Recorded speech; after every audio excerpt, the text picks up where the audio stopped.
In this video today, we're going to be taking a look at how profitable mustard is whenever you're running precision farming.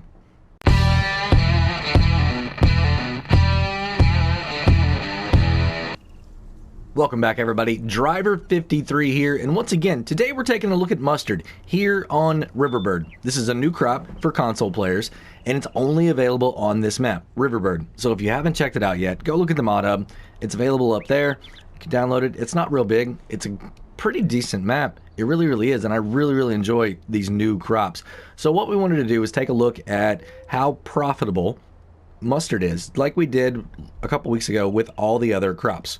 So what we've done, let's go ahead and take a look at the map here. So what I have here are two different fields that have all the different soil types. As you can see, we have 4 plots. We have 1, 2, 3, and 4, and they're all roughly, I won't say exactly, but roughly the same size. On this map, it was very difficult to try and find an area that I could put all 4 soil types at the exact same size field. So the way I figured this is if you come over here and you go down to sown hectares, you can see that it's at 2.00. So I started sowing, and when I got to 0.5, I stopped. I went to the next area. When I got to 1.00, I stopped, all the way up, right, to 2. So each one is as close as I can possibly get it to a ½ acre. All right, so what we've done is we've plowed everything, we've limed it. All right, so we're getting full yield for that. We've also put full fertilizer on it, so we're good to go there. And if we come across over here to our precision farming, and you can see these are the soil types that we have. We have loamy sand, silty clay, sandy loam, and then loam. All right, and here's all my pH. They are exactly where they need to be, no problem at all. Here's nitrogen. As you can see on my loamy sand, we are at 140. Silty clay is 160. Sandy loam is 180, and loam is going to be 200.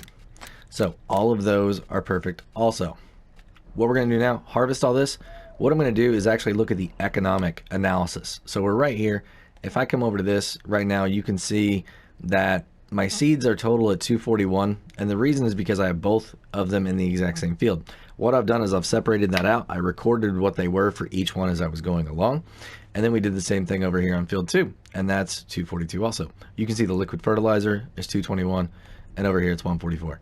So we have all of this ready to go. We're going to use this to help calculate our yield, and then we're going to compare that to like a wheat or something like that, base game, right, crop, so you can see how much more yield you're going to be getting off of these fields. Let's go ahead and start harvesting.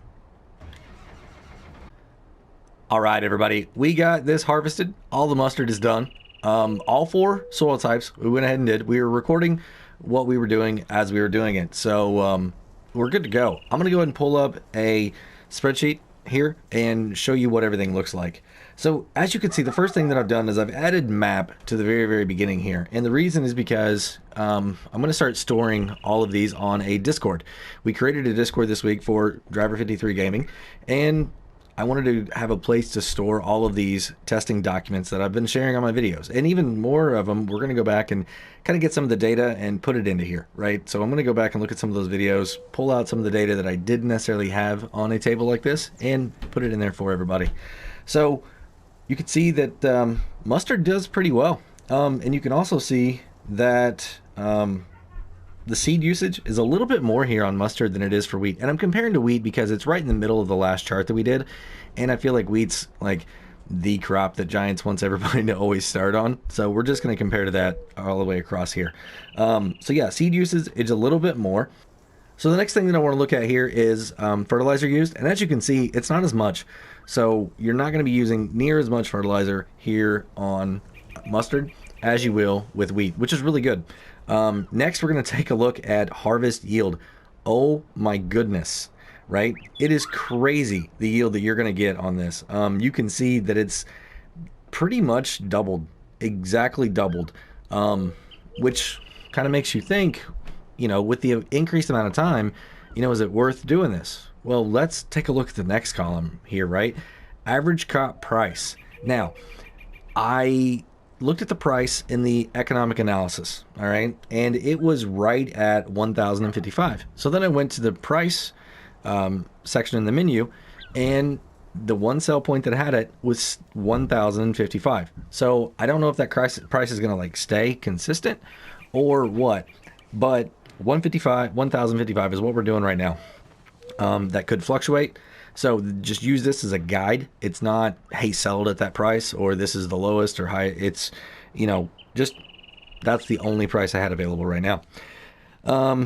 So whenever we do that, we can see that it's a lot more profit, right? Per 1,000 liters, just off the sale price alone.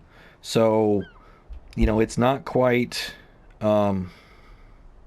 double the price, but then that would make it like a quadruple profit, right? So if you look at it all the way across, the average crop income for loam anyway is almost $20,000 compared to almost $6,000 for the wheat. But if you go all the way across, once you figure in the straw also, it's $19,383 for loam and mustard, and then it's only $82.71 for loam on wheat. So really, really interesting. So some people are going to be like, well, you can harvest it twice as fast. Just stick to wheat. It's simpler, right? You're flipping your fields around. Yeah, but you're going to have tractor costs and things like that too, right? The amount of time. I mean, if you could plant this and just let it sit for, 38 hours is what it took to harvest, or to get this all the way up to ready to harvest first stage. 38 hours is what it took. You could be doing other stuff. You could be working other fields, right? So you also have to consider that wheat takes 21 hours roughly in this time frame. So I'm using fast setting right now, so about 21 hours. So could you do wheat twice in the same amount of time that you could do mustard once? Not quite. You still are off by like 3 hours, 3 or 4 hours. So I don't know. I mean, wheat's nice, and this is average price too. I'm sure if you look at the high price, you might be able to make just a little bit more and get there. But I don't know. I'd rather only run my tractors once than twice. So mustard is definitely a very, very profitable crop. And that's something we're going to look at a little bit later, is how long does it actually take to grow these crops? We didn't look at that before. We just looked at pure one harvest, right? If everything was ready to harvest right now, how much would it be?